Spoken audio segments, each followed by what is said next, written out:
Hello, everyone. Welcome to our first Polio Talks event in this Rotary year.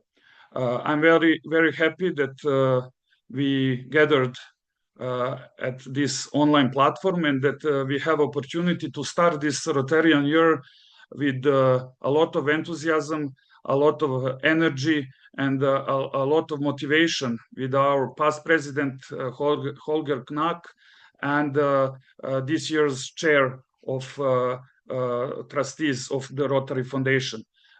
Even he asked me not to read his biography. I'm sure that among us are not all participants aware of all details of his biography, and I will read the short version of his very impressive professional and Rotarian biography. Holger Knaack was the owner of Knaack KG, a real estate company, and Knaack Bakery Enterprises, a family business founded in 1868. He holds a degree in business administration from the Kiel University of Applied Sciences. Knaack is a founding member of the Civic Foundation of the city of Retzeburg and the founder and chair of the Carl Adam Foundation. A Rotary member since 1993, Knaack has served Rotary as a president, treasurer, director, moderator, member, and the chair of several committees, Council of Legislation representative, endowment and major gift advisor, and learning facilitator. He served for 6 years as a multi-district Rotary Youth Exchange chair and co-chaired the host organizing committee for the 2019 Rotary International Convention in Hamburg, Germany. Knaack and his wife Suzanne have hosted more than 40 Rotary Youth Exchange students and are a major donor to the Rotary Foundation. They are also member of the Paul Harris Society and the Bequest Society. So, very impressive biography. I'm very proud of this hosting of 40 Rotary Youth Exchange students. It's impressive. I was a group study exchange member before I joined Rotary. So it was something similar, and it was impressive for me. And I know how important for these students is the Rotary support and the support of the families, hosting families. So thank you very much, Mr. President, for all that you did already in Rotary, and I'm sure that you are just at the beginning of your commitments to our goals. At the very beginning, I want to thank to all presidents of Rotary clubs, or district governors, past district governors, future district governors, directors, past directors, future directors. Somebody already mentioned that zone coordinators, somebody already mentioned that it's very diverse group here with us from all parts of the world, from United States, from Africa, from Europe, from Asia. So we have a diverse group in geography, and we have diverse group in Rotary positions that we are holding. But it is showing us, Mr. President, that this topic is very important. And at the very beginning of this Unite for Good year, I think that it's important to keep our promise and keep doing on ending polio. So I'm giving you a floor, Mr. President. Thank you, Nicola. And I would like to thank you all for being here. I personally love small groups like this here, because this gives us the opportunity to talk and to learn from each other. Because what we are doing together, we will end polio. And right now we are going to learn from each other to do an even better job this year.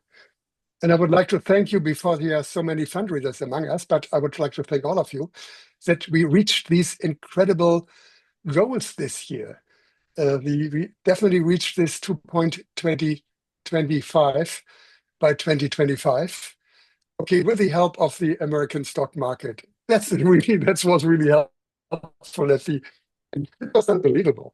And as unbelievable was that we reached this $500 million goal this year. when Barry Rayson came up with this goal 2 years ago, I thought, what a crazy guy, $500 million. That's impossible. But it will be challenging for me next year. I'm totally sure I will not reach this goal of 500 billion because I think it's a very ambitious goal. But there is one goal we have to meet, all of us. And that's why we are here together. And that's our goal of 50 million to end polio. Not to miss a single dollar from Mr. Gates. And this is something what I'm really looking forward to next year. Whatever these ambitious goals of 500 million means, it's really to encourage our fellow Rotarians and to inspire them with this goal. But the other goal of 50 million is the really important goal for next year. We want to end polio. Looking forward to this next hour. So this was my short entrance story. Most of us are experts here, so there is really no need to go in details. It comes in garbled, we don't understand that. I'm always saying that, talking about, and you have to love your foundation. President.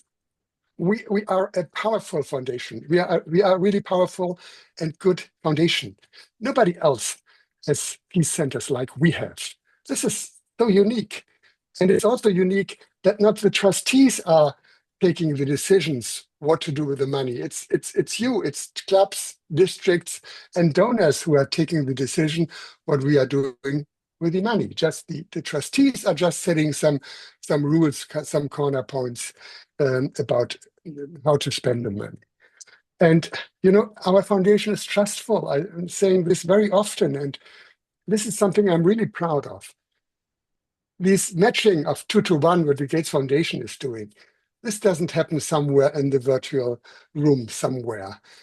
Every year after we collected our 50 million and spent our 50 million, and that normally happens in beginning of mid-January, between the 14th and 17th of January, the Gates Foundation is transferring $100 million to our Rotary Foundation accounts. And this is what I call trust. They are trusting us. So they are simply transferring $100 million. There are not so many foundations who are receiving so much money and are so trustful than our Rotary Foundation. And, we have really great staff members. And here are some past directors who really know what about I'm talking, and also EPNCs here. We have great staff members. Some of them are 30 and more years in Rotary, but there are some new members who are so engaged and inspiring, and I'm always really blown away if I'm talking with them. So this is really, yes, one of our basic things we have in Rotary, these unbelievable good staff members.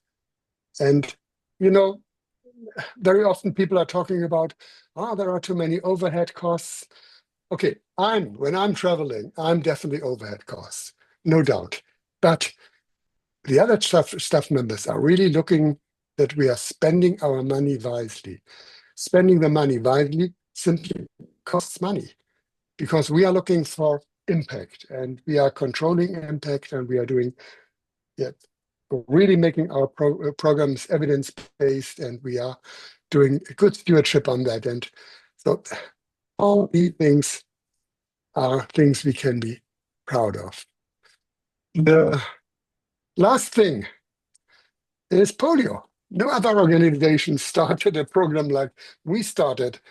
I'm not quite sure if our fathers and grandfathers, about 45 years ago, if they had known how long it will take ending polio. I'm not quite sure if we would start that more than 45 years right now. And but again, that's something we also can be very proud. So this just at the beginning, all of us can be proud, and all of us are working to become an even better and more efficient Rotary Foundation. And with this, I would move directly into our challenges.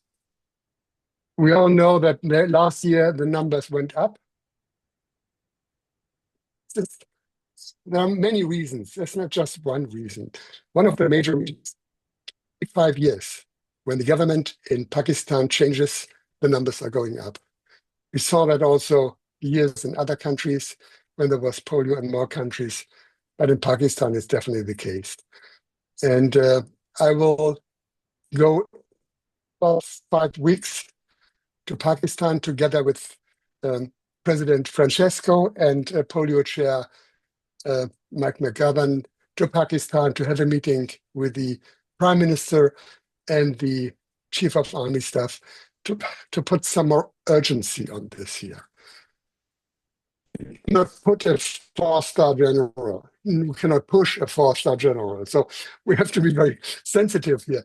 But we really have to put some urgency on this case that we have more success in vaccination in Pakistan. We are seeing there, you all know that, more resistance against vaccination. We see this in these small valleys in northern Waziristan, where not even the army is able to go into, they call it an unsecure area. Imagine, Tom, your president would call some areas in the United States unsecure, where not even the army is. But in Pakistan, there are these valleys, most of them near the border to Afghanistan. But there's a lot of movement between these two countries, and that's as a result, when we are not reaching all children, we are running into problems we are seeing right now. There is progress. If we are seeing the numbers of the beginning of last year and this year, we are stable, and we hope that we are not going up to 99 cases, what we had last year. Right now, you know that we're having 15 cases. One was reported just 2 days ago. 13 in Pakistan, 2 in Afghanistan. I really hope that the numbers from Afghanistan are correct. We know the problems in Afghanistan right now, but even the hospitals and doctors are experienced enough that they can recognize a child who is paralyzed by polio. So this is what's right now, what happens right now. And it's all about challenges. We all know that of the challenges, wherever there is a crisis, we have challenges with vaccinating children. There is an ongoing crisis in Pakistan, but even more probably dangerous for the health system crisis in Afghanistan. Coming to Afghanistan, you know that we are not allowed to do house-to-house vaccinations anymore. The major reason is that the women are not allowed to be among our vaccination teams, and only women are able also to enter the private households. But there's always hope, and they are very creative in Pakistan. So we really developed UNICEF and WHO together new systems, what we call side-to-side visit. So, and they really created very many spots in the city and making some noise and getting the children out of the houses to the side, what is sometimes just next crossing of the street. So there are no long ways. One challenge is in some cities, Kandahar especially, where the religious center, there are just mosque-to-mosque vaccinations allowed. So we hope that with these really many sites where they do the vaccination, that they will reach these I think the secret number is here 87% of vaccination to make sure that in a serious outbreak is impossible. So we hope that really in Pakistan. Afghanistan, in Afghanistan. Pakistan, we hope if they come back to the normal national immunization days where we reach really more children than right now, with the help of the army and many polio workers, I think we are able to reduce the number here. So that's the challenges here. If you remember Gaza, when we had this one case, this was just one boy. And I said, as terrible it is that one boy was paralyzed, but it was just one boy, 8 months old, and that's why he never was vaccinated. Normally, Gaza had a vaccination rate of 92%. That's much more than in, I think, nearly all our states we are here together. And that's because of that no more children became ill in Gaza. And UNICEF was able, because of this ceasefire, to vaccinate all children under 5 in 2 days. And if you ask what was Rotary's role here, it's very simple to explain. A year before, we paid for outbreak response in Africa. So Rotary simply made sure that the vaccine was paid for and the vaccine was available for this thing. We are not vaccinated by ourselves, just not even UNICEF was allowed to go to Gaza. It was just WHO. But we can be proud because we made sure that the vaccine was available immediately. So the other crisis we are running into is the lack of money. All of you know that the American government stopped paying WHO and stopped the work of USAID. And this is indeed a crisis.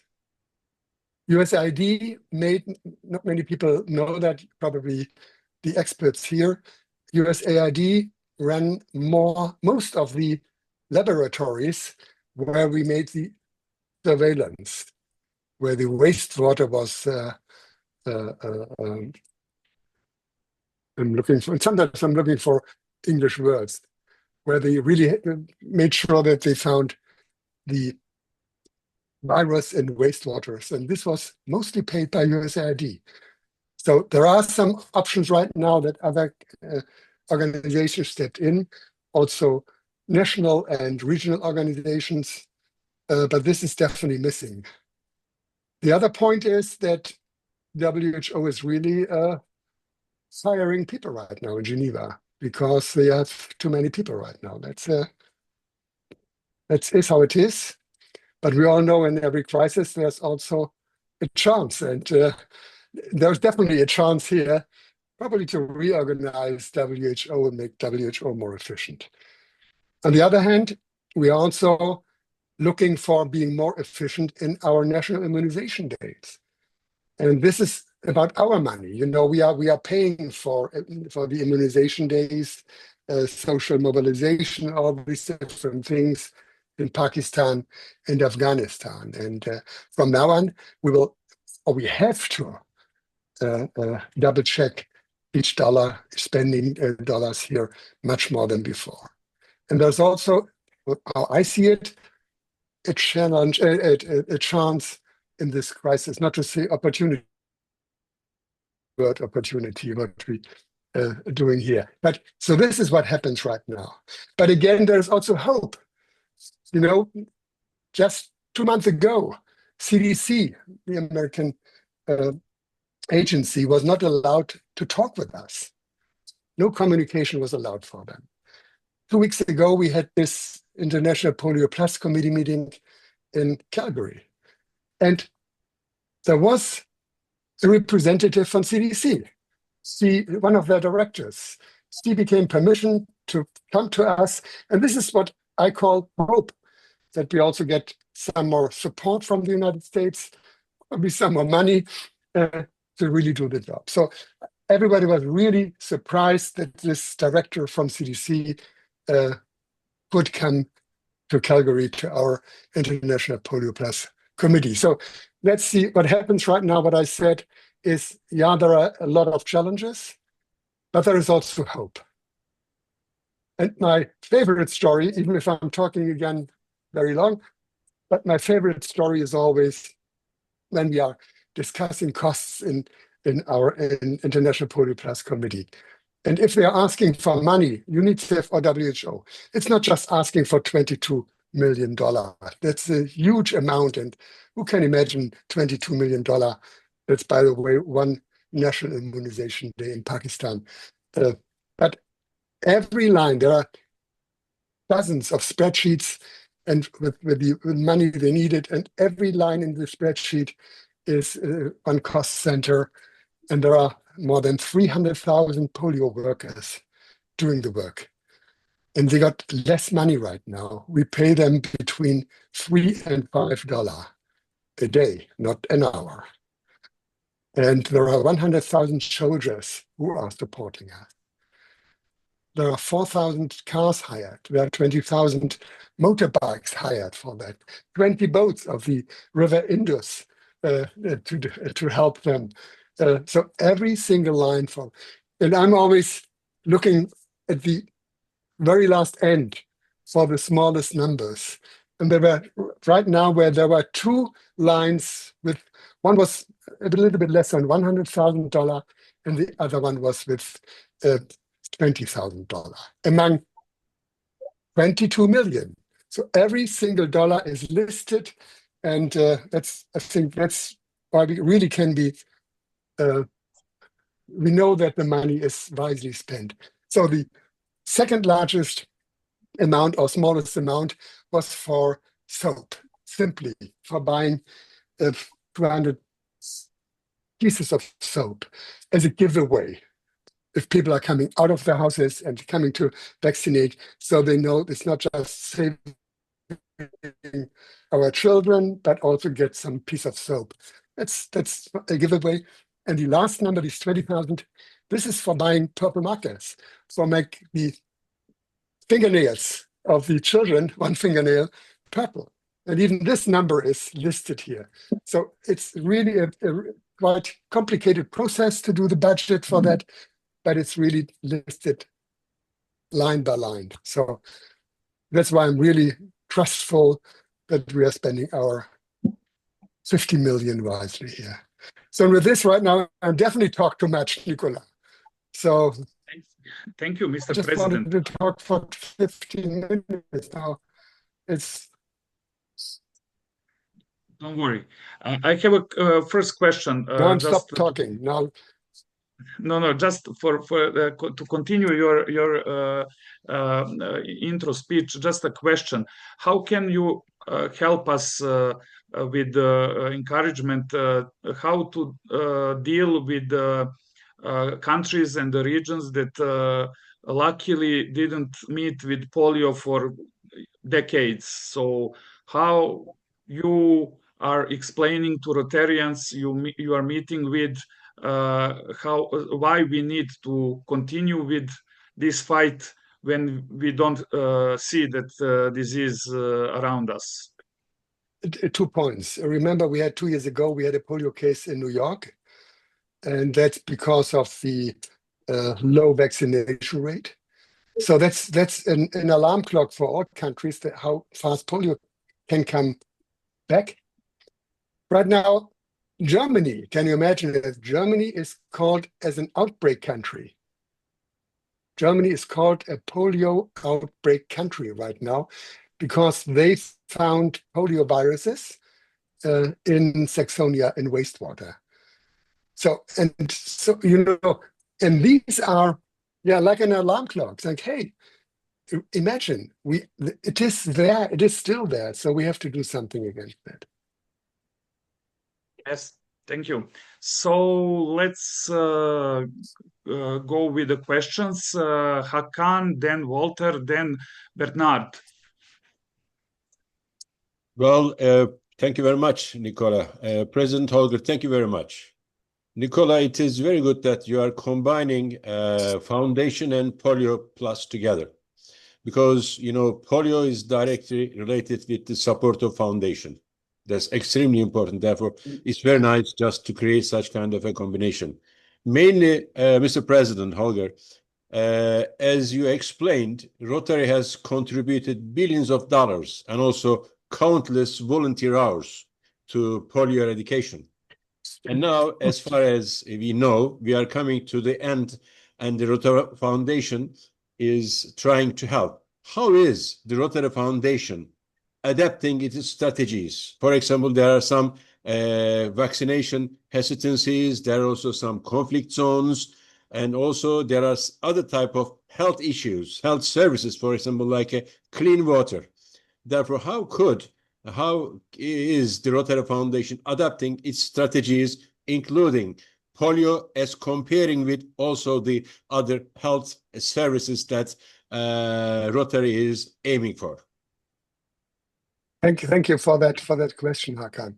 First of all, if we look what we had contributed to polio, we reached this year more than $3 billion. And nearly half of that came from the Bates Foundation, and the other half came from our fellow Rotarians by the work of you have done, fundraising. So I think that's an unbelievable goal.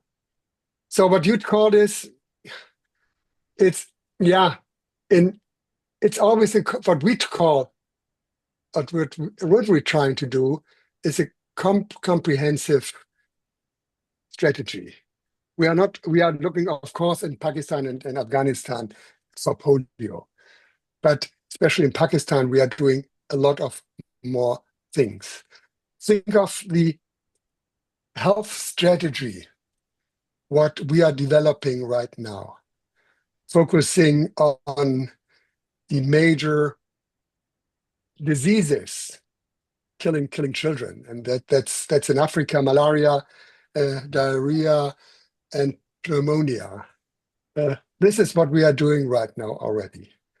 Clean water and peace. It's always the basis for everything we do. Clean water, food, nutrition, and peace. And nobody really wants, it's a little bit with the chicken and the egg, because peace without food and is nearly impossible in water. While on the other side, peace and economic development is not able without peace. So we are really looking for these with our areas of focus, Hakan. Well, and this thank you very much, Holger. Not just in Pakistan and Afghanistan. I appreciate for it. Thank you very much. Well, if I can continue. So thank you very much for the phone call today, Holger. And we are on the way to find a solution to support freshwater projects, you remember. But another question, I got information from doctors, medicine doctors, that we have to have a comprehensive approach, a total. Vaccination is one thing. You spoke about clean water. It's important as well. And of course, the monitoring of wastewater. Because of course, we have a lot of regions where we have influences, like in Nigeria and other countries, where we can find polio virus in the wastewater. And therefore, I think it's really important to make a bigger check of the wastewater to see where polio is coming up. And the other thing is that only 3% of influenced people show the result of polio.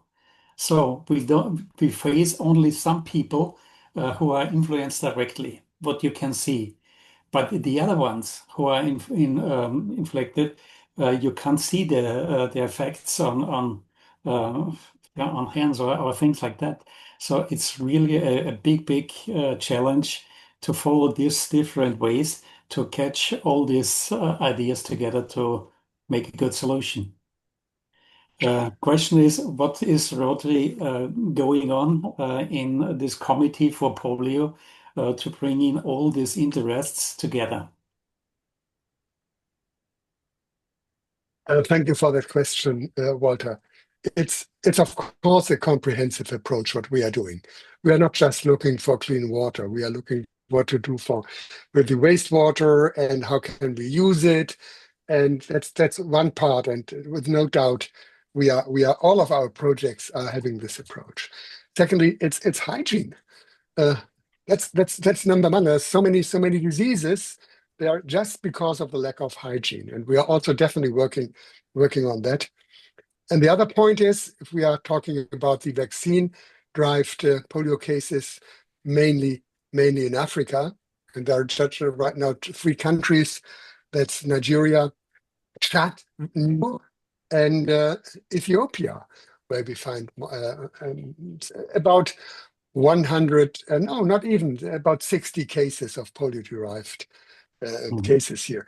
And that's simply because of a low vaccination rate in these countries. But again, it's a comprehensive approach what we are doing.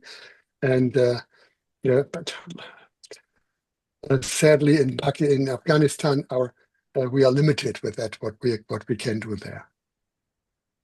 Well, fine. Good to hear. Thank you very much, Holger. Not. Okay, thank you, Holger. Thanks a lot for the explanation.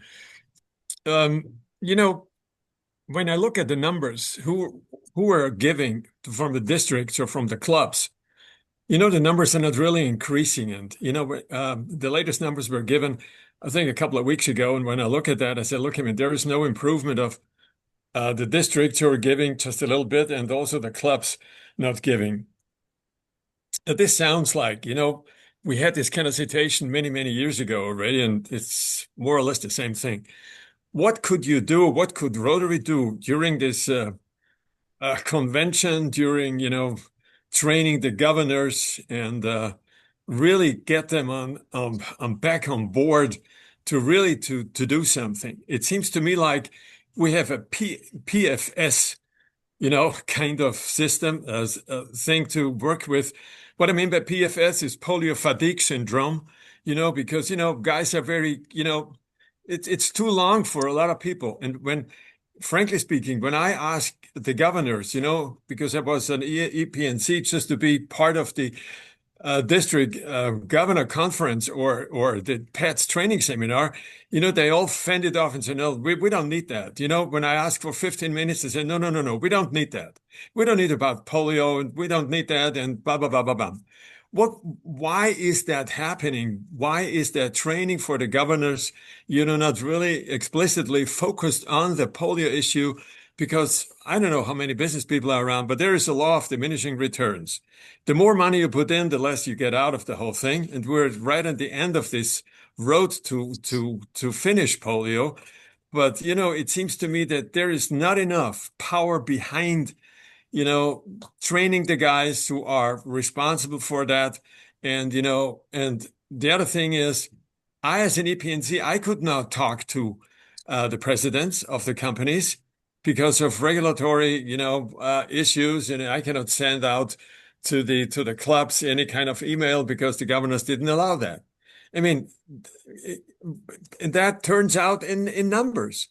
Holger, what, you know, why or what could you do or what could Rotary do in the training, in all these training sessions, just to you know, to get them more electrified by the polio project?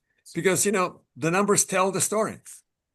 First of all, Bernhard, the numbers of giving clubs, giving individuals, and giving districts was increasing this year. So that's the good news. It's increasing. Year, but look at the numbers, Holger. It was just stable over the whole thing. But and I'm questioning. I'm definitely questioning if we are giving more room in GETS or PELS. It's so difficult for me right now to not for this year. I'm questioning if we are really making progress. So the work, we have a lot of EPNCs here. And also, I think the work of the EPNCs is not just concentrated on girls or pals. It's a fundraising, what you can do everywhere. I think the important thing, Bernard, is that there is a peer group in every district. And of course, we need the support of the district governor, no doubt. But again, there is not enough time for everything. So I tried it, of course, to make polio more. But when you get something, the membership people are coming and said, "Oh no, we need some more time." So we reduced the time. But I think we are able to be successful even without having a position as girls or pals. So what we are doing right now, as I said, the numbers are increasing of giving clubs. Of course, there are nearly 100 or 50% of clubs are not giving. But I'm questioning if we are really reaching, can do something here, or reaching, come closer to our goal if we are doing just in girls. So we have the opportunity also to make some more noise. And by the way, on the last convention, assembly, we made a lot of noise on stage. So I had this time the opportunity as the incoming chairman to have a whole session. And we really put emphasis on polio. And whoever was watching that, I think we were able to put the urgency on all our DGEs last year. But again, the governor, as we all know, and you have been a governor yourself, Bernard, you are pretty much free in what you're doing in your district. So I think it's not just done with learning, and I think we have many opportunities to be present as End Polio Now coordinator. I know this is something what we are discussing year by year, but we reduced the time in San Diego, or the last time, or right now again in Orlando. We are just four days. When I was governor, we had 6 days of training, and right now we are just with 4 days.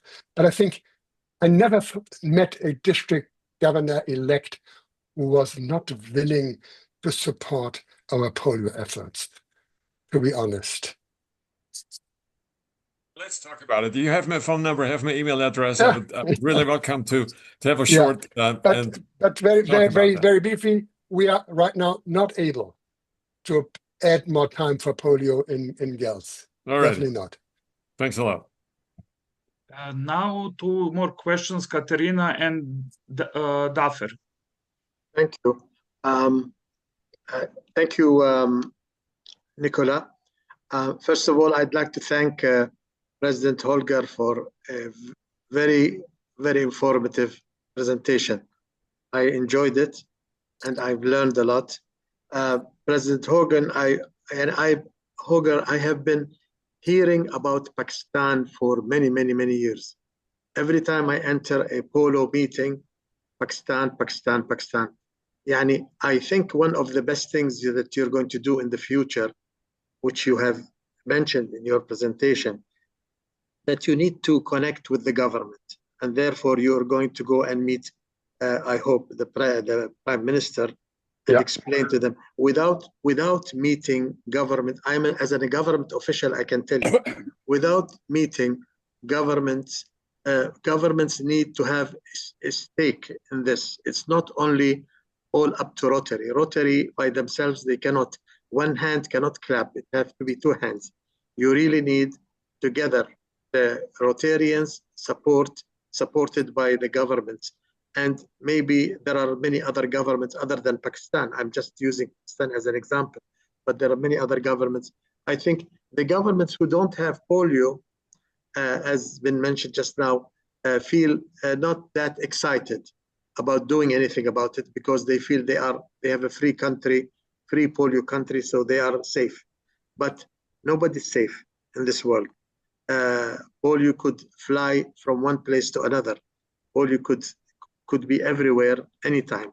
So, but the point is, thank you for mentioning that you're going to be connecting yourself with governments, because without doing that, I feel that we will not have any progress on the way.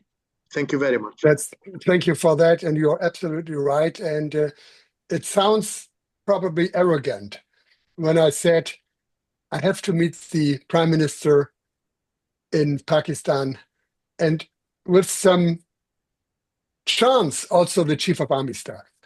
So what I have done 5 years ago when I was president-elect. So I was there with then chair-elect of the foundation was Ravi Ravindran, and the two of us met the Prime Minister and the Chief of Army Staff. And the Chief of Army Staff, he talked for more than 45 minutes with us, nearly an hour.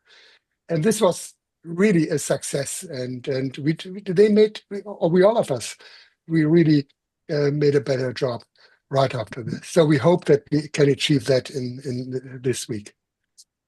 Thank you for that question. Much. Thank you very much. Irina? Yeah, I think now it's my turn. I speak in my capacity of RI President, Special Representative to Afghanistan. First of all, thank you, President Holger, for this concise, as always, presentation and very, very accurate information.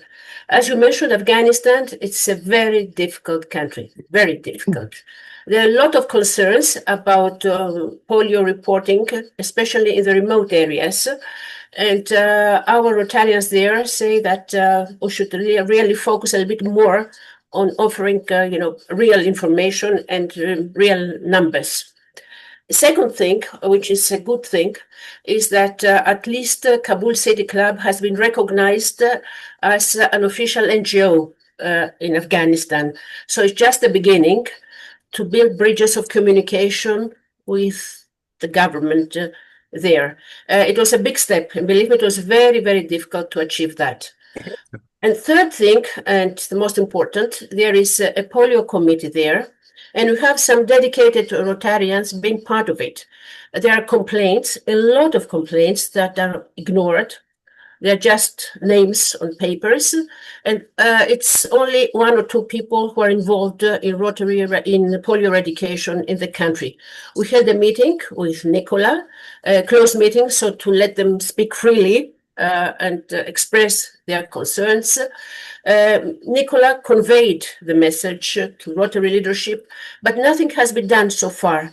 So I suggest that we hold a meeting with local Rotarians and see how we can engage them more. We have people who are willing to work on Rotary eradication, and we do not use them in the good sense of the term, there. So it's very important, and not just to have 1 or 2 persons leading the efforts of eradication in Afghanistan. So whenever you consider, we could arrange a call involving local Rotarians and the members of the committee, and see how we can, be more efficient in polio eradication. Thank you. Yeah, thank you, Katarina. We have, with all our meetings, Ishak is always with us, and you, of course, know Ishak. He's representing Rotary and our Rotary efforts, especially the International Polio Plus Committee in Afghanistan right now. And we would love to have a stronger Rotary in Afghanistan, of course. That would really help us all. Mm-hmm. Yeah, it's a pity. We have, a good potential there, and they are not, working because just 1 or 2 persons are ignoring them. Thank you so much. Please. Unmute.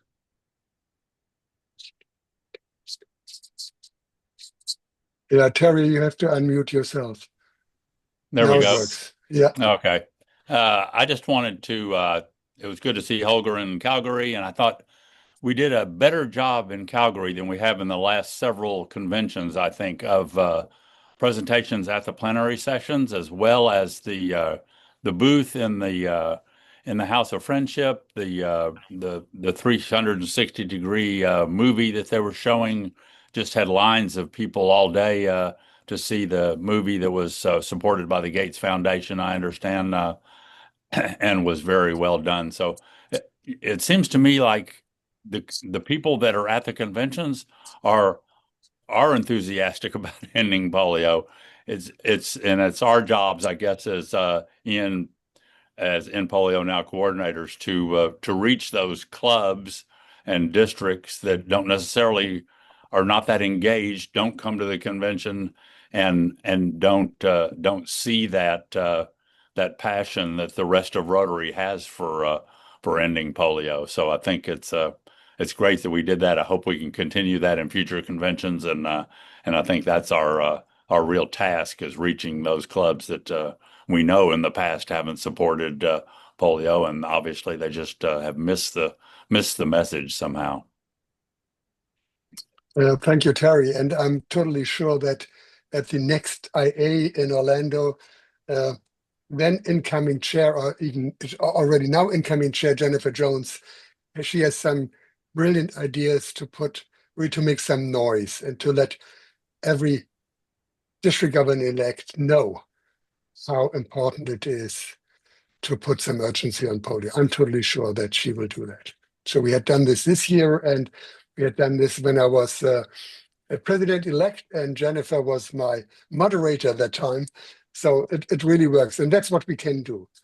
And by the way, coming back to what Bernhard said, I think just groups like this here should be looking for best practice. How can, because there are so many experienced EPNCs and other people here, how can we reach out to clubs and districts who are not supporting polio? What can we do together?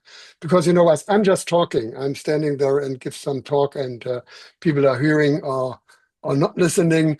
And but I think in all these different zones and districts, I think, so what can we do better to be more successful in reaching all districts, all clubs, all Rotarians to support polio? I think this is a good chance here for all of us. Nick? Thank you very much, Nicholas and Holger, for your very comprehensive explanations. I fully agree with what has been said by our friend Bernhard about the training of governors. Really, it's a total shame when they don't give even 5 minutes to talk about polio on a district convention or seminar. And I fully agree with what Katerina has said also about Afghanistan. Now, I would just want to share with you what we're doing in Region 14 since 2 years now. We organize trips to vaccinate in Pakistan and in Côte d'Ivoire.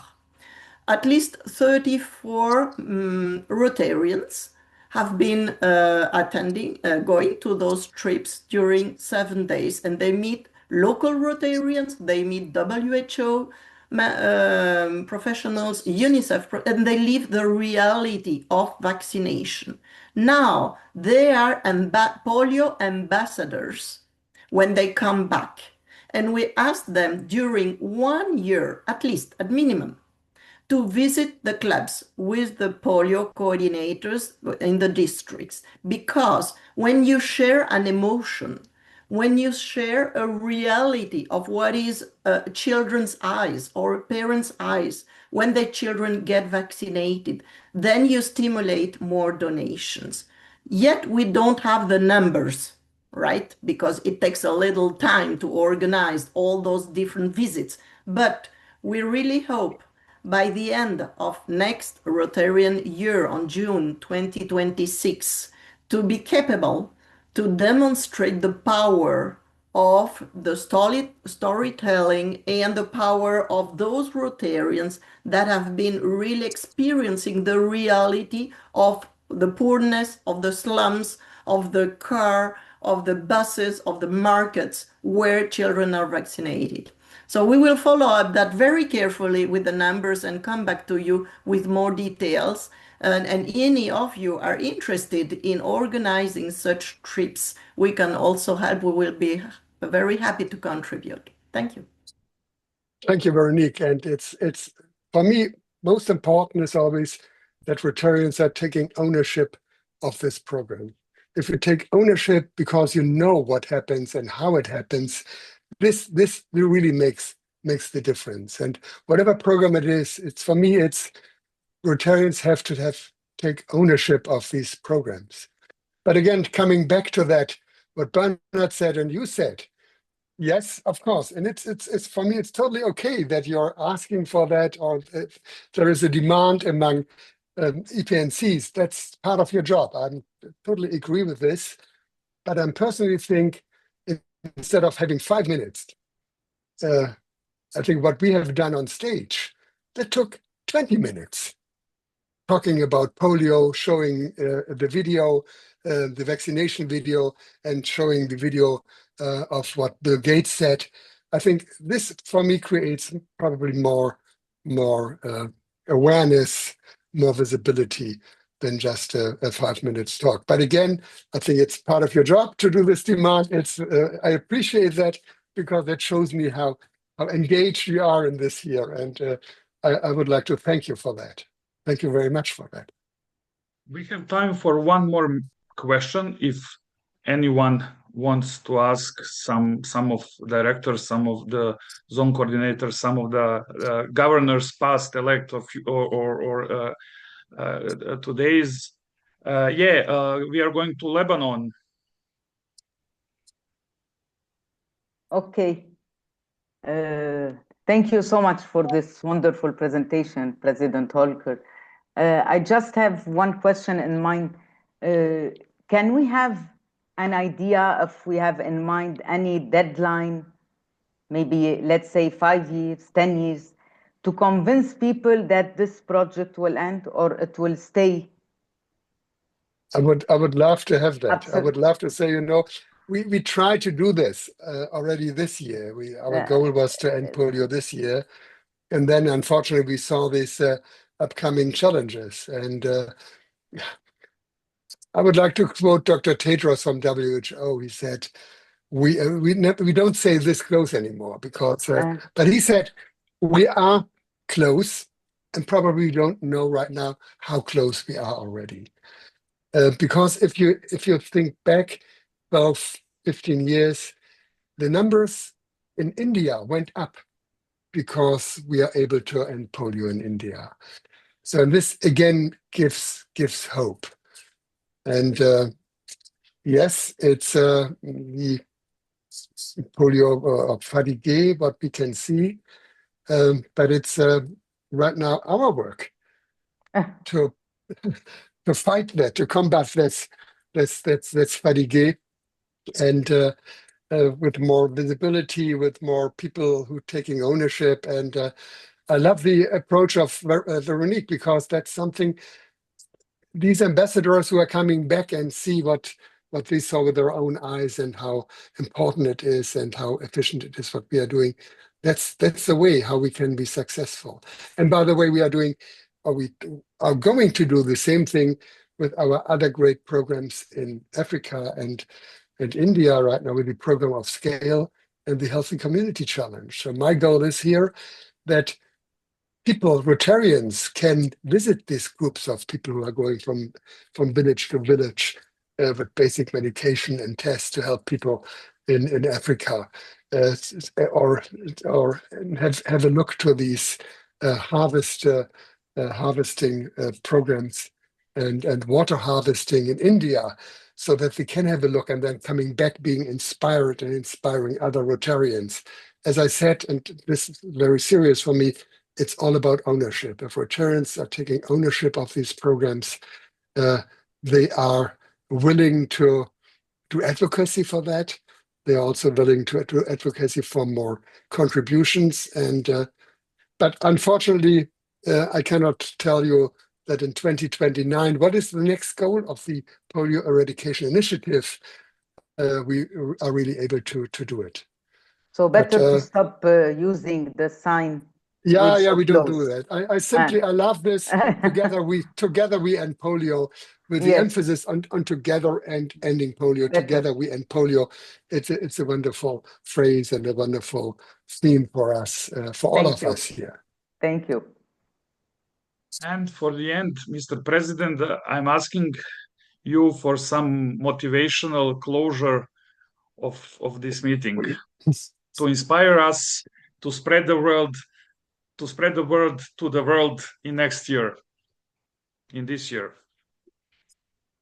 As I said before, this is a really dedicated group of people here, and it's totally okay if there is a demand for things I'm not able to do right now, because that shows me how engaged you are and how you want to finish the job here. There is a great chance for us, and I'm always, as I said just 2 minutes ago, I'm counting on this phrase together. Together we are able to achieve so much. And it's not just Rotarians, it's also together with the governments, together with WHO, together with UNICEF, together with Gates, we can achieve it. And I'm totally sure we will do it. And my last sentence is always, how can you spend your money better than making sure that no child ever in this world will be crippled by polio? And with this, I thank you all for your work, being here instead of watching television or spending time with your children and grandchildren, so spending time among Rotarians. I love to be among Rotarians. I think all of you, that's probably the secret behind that, what we are doing. We love to be together with people. Tom Gump is smiling.